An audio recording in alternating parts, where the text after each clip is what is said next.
So, kumusta mga papito? It's your main man, Papito Guapito Josh Pint. At ito na nga ang gagawin natin for today. Magsusulat tayo sa future ako in the future.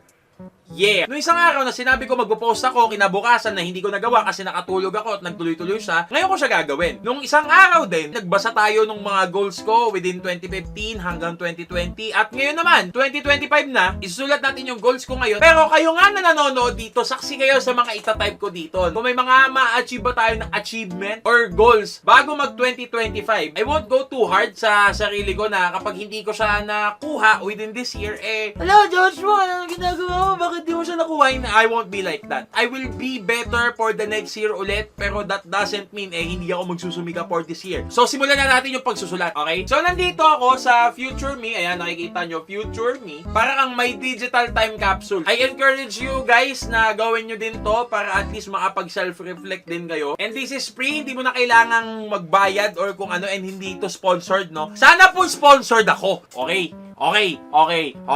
Ang gawin natin, December 1, 2 years na yan, 2025. Kung ano man yung pakita nito sa akin, by this date na nakikita nyo dyan, sabay-sabay nating babasahin for a year-ender special. Taray, no? Tingin ko, pwede na tayo magsimula.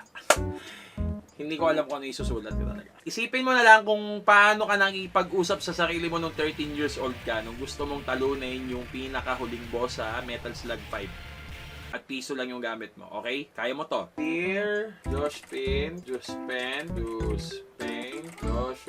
Maso. Palayaw ko po yan na binigay sa akin ng aking tsuhen na si Tito Edgardo. May you rest in peace. And kung hindi rin po dahil sa kanya, hindi ko po malalaman na yung second stage ng Super Mario ay Warp Zone. The greatest of them all. Yes, naniniwala ako I am the greatest of them all. Wala talaga akong idea kung ano ilalagay ko. Pero sige. Ngayon lang kita ulit nakausap ng ganito na masinsinan. Kasi huling ginawa ko to 13 to 17 years old ako. Hindi ko na siya ginagawa ngayon. Sad face. Kasi napaka-effective para sa akin na kinakausap ko yung sarili ko. Mas napaprocess ko yung thoughts ko maigi. Ngayon na tumatanda na ako, ang iniisip ko na ng problema. Hindi ko na kinakausap yung sarili ko kung paano ko resolbahan yung problema. Dati, napaka-problem solver ko. Paano ko nagiging problem solver? Kausap ko yung sarili ko. I know, weird pakinggan, pero it works for me. Try nyo kausapin yung sarili nyo. Dapat main character kayo, no? Dapat wala kayong paki sa iisipin ng tao. So, ngayong 2025, bas kakausapin ko yung sarili ko maigi. Parang kinakausap ko ngayon sa camera. O, hindi nga kayo makareply, di ba? Pero kinakausap ko pa rin kayo. Diba? Effective! Pero natutuwa ako sa mga nangyari sa iyo noong 2024 at proud ako sa iyo.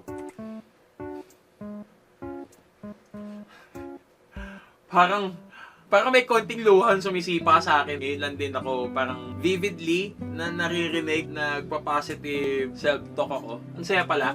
Saya pala ulitin. Keep it up at hayaan mo silang may sabihin. Kasi kahit gawin mo siya at hindi may masasabi sila. I'm talking about the haters, yes, I know. So, ngayong taon, ba't di ko na lang sila pikunin sa mga mas ma-achieve ko pa? Two things yung magagawa ko nun. Pag hindi ko sila pinansin, mapipikon sila. Tapos, pag hindi ko sila pinansin, tapos makikita nila yung mga progress ko for this year, mas mapipikon sila lalo. Higitan mo pa yung kaya mong gawin.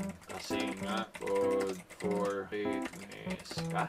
Simula pa lang to, you're never too late. Isa po ako sa tipo ng tao na hindi pala suko. So hanggat di ko siya nakukuha, hindi ko po siya titigilan. Habang buhay ka, you're never too late. It's too late pag sumuko ka na. Kasi inaccept mo na yung pagkatalo eh. Saka lagi nyo tandaan sa sugal ng buhay, there are only two people. There are winners and quitters. Natapos ang taon na to nang nagawa mo ito. At sure ako dito.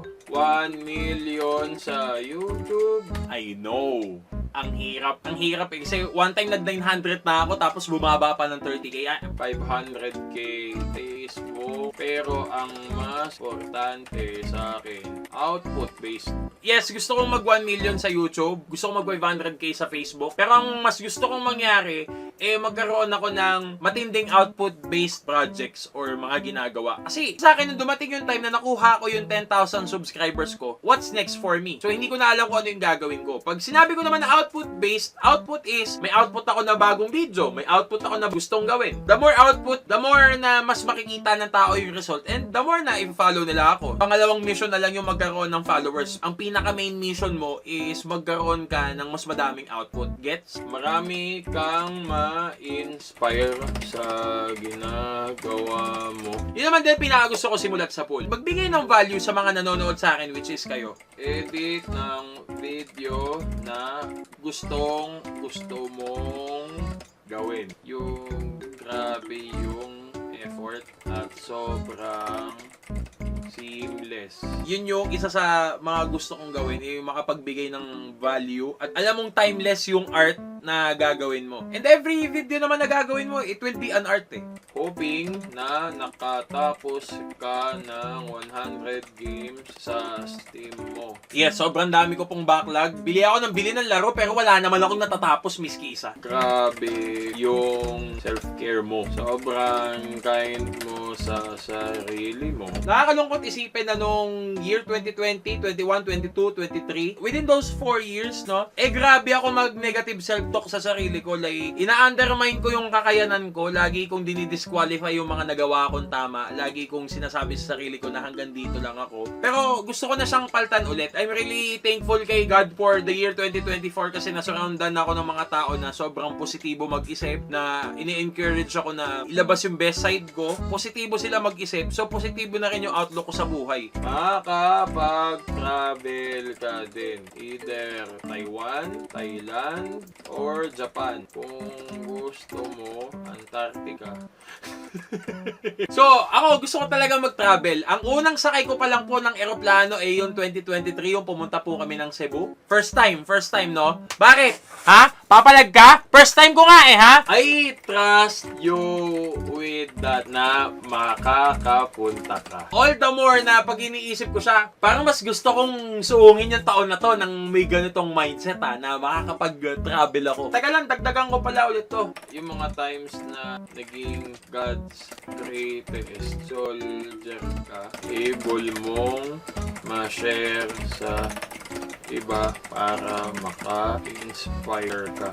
The reason being kung bakit din ako naging content creator, gusto ko din maka-inspire ng tao. 5 minutes, saglit, then go back, full force with it. Isang pagkakamali ko ng 2024, yes, valid na makaramdam tayo ng lungkot, pero lagyan natin ng deadline. Kasi ang nangyayari dyan, pag hindi natin nalagyan ng deadline, nadadrag natin sa ibang araw. Yes, may mga times na mahirap talaga. May mga times na iiyak ka na lang talaga sa sama ng loob. Dapat bigyan mo ng deadline yung sarili mo para magmok-mok tapos bumalik ka ulit. Let it have a deadline. Hindi dapat yung pagiging malungkot yung buhay mo. Proud ako sa iyo sa nagawa mo ngayong taon at sa magagawa mo pa. Proud ako na bumalik na yung passion mo sa content creation at lalo na bumalik ka ulit sa spotlight. Angas! Ito ang pinakamaangas. Tandaan mo na di na nila